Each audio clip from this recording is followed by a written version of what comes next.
पूजिताय गुरुदैवताय गुरुकुलस्थायिने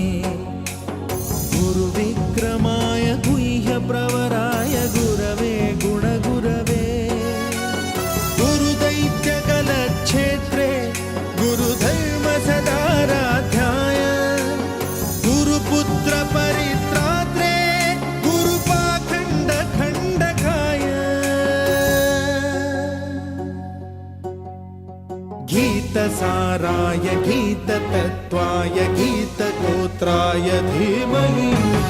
गूढगुल्फाय गन्धमत्ताय गोजयप्रदाय धीमहि